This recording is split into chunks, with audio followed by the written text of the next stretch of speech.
তো বন্ধুরা, এসএসসি আবার একটি নোটিফিকেশন জারি করেছে স্টেনোগ্রাফারের পোস্ট। গ্রেড সি এবং গ্রেড ডি এর ভ্যাকান্সি। টোটাল ভ্যাকান্সি বলা আছে 731টি। অনলাইন অ্যাপ্লিকেশনের স্টার্টিং ডেট 24/4/2026 এবং শেষ 15/5/2026। পেমেন্ট করার লাস্ট ডেট 16/5/2026।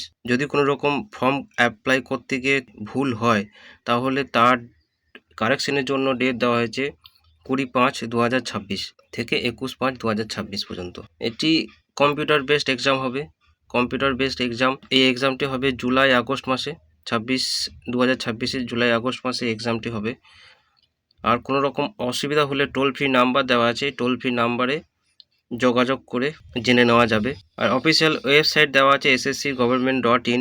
যারা এইসব দেশ থেকে নেপাল, ভুটান, পাকিস্তান এই প্রভৃতি দেশ থেকে যারা এসেছেন এবং ভারতে স্থায়ীভাবে বাসিন্দা হয়ে গেছেন, তো তারাও এই পদের জন্য অ্যাপ্লাই করতে পারেন। এজ লিমিট কি দেওয়া আছে? এজ লিমিট দেওয়া আছে গ্রেড সি পোস্টের জন্য 18 থেকে 30 বছর পর্যন্ত এজ দেওয়া আছে। গ্রেড ডি এর ক্ষেত্রে 18 থেকে 27 পর্যন্ত এজ চাওয়া হয়েছে। দুই পোস্টের ক্ষেত্রেই এজ ক্যালকুলেশন হবে 1/8/2026 হিসাবে। এসসি এসটি 5 বছর পর্যন্ত ছাড় পাবেন, ওবিসি 3 বছর পর্যন্ত ছাড় পাবেন, পিডব্লিউবিডি 10 বছর পর্যন্ত ছাড় পাবেন, পিডব্লিউবিডি ওবিসি 13 বছর পর্যন্ত ছাড় পাবেন, পিডব্লিউবিডি এসসি এসটি 15 বছর পর্যন্ত ছাড় পাবেন এবং এক্স সার্ভিসম্যান যারা আছেন তাহলে 3 বছর পর্যন্ত ছাড় পাবেন। কোয়ালিফিকেশন কি দেওয়া আছে? কোয়ালিফিকেশন দেওয়া আছে যে ক্যান্ডিডেটকে 12 পাস হতে হবে।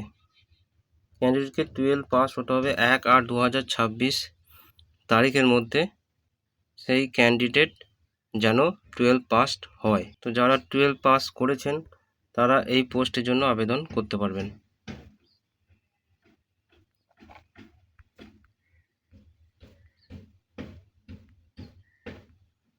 এখানে অ্যাপ্লিকেশন ফি হচ্ছে 100 টাকা। এসসি এসটি মহিলাদের, এসসি এসটি পিডব্লিউবিডি ইএসএম এবং মহিলাদের ক্ষেত্রে কোনো রকম ফি দিতে হবে না। ফি শুধুমাত্র ভীম ইউপিআই এবং নেট ব্যাঙ্কিংয়ের দ্বারা আপনারা পেমেন্ট করতে পারবেন। অনলাইনে ফি পেমেন্টের লাস্ট ডেট হচ্ছে 16/5/2026। অনলাইন অ্যাপ্লিকেশনে যদি কোনো রকম সমস্যা হয় তাহলে 20/5/2026 থেকে 21/5/2026 পর্যন্ত একটা সময় দেওয়া হবে যেখানে কারেকশন করা যাবে। উড়িষ্যা, সিকিম এবং ওয়েস্ট বেঙ্গল থেকে যারা আবেদন করবেন তারা এইসব জায়গায় সেন্টার পড়বে, যেমন ভুবনেশ্বর, কটক, সম্বলপুর, ঢেঙ্কানাল, রাউরকেলা, গ্যাংটক, কলকাতা, শিলিগুড়ি, কল্যাণী এইসব জায়গায়। এক্সামের জন্য সিলেবাস কি দেওয়া হয়েছে?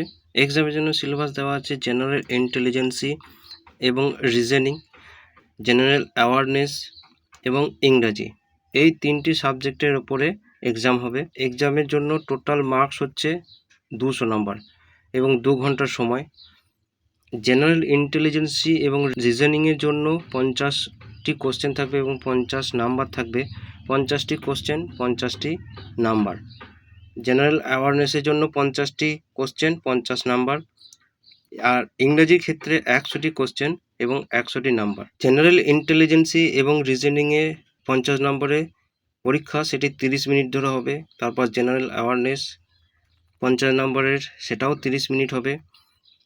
এবং যেটা ইংলিশ ল্যাঙ্গুয়েজ আছে, ইংলিশ যেটা এক্সাম আছে সেটা 100 নম্বরের, সেটা 60 মিনিট অর্থাৎ 1 ঘন্টা হবে।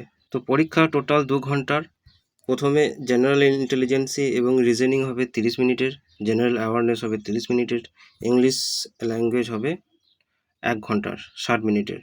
স্কিল টেস্টে কী দেওয়া রয়েছে? 10 মিনিট টাইম থাকবে, ইংলিশ অথবা হিন্দিতে টাইপ করতে হবে। গ্রেড সি এর ক্ষেত্রে পার মিনিটে 100টি ওয়ার্ড কিন্তু টাইপ করতে হবে।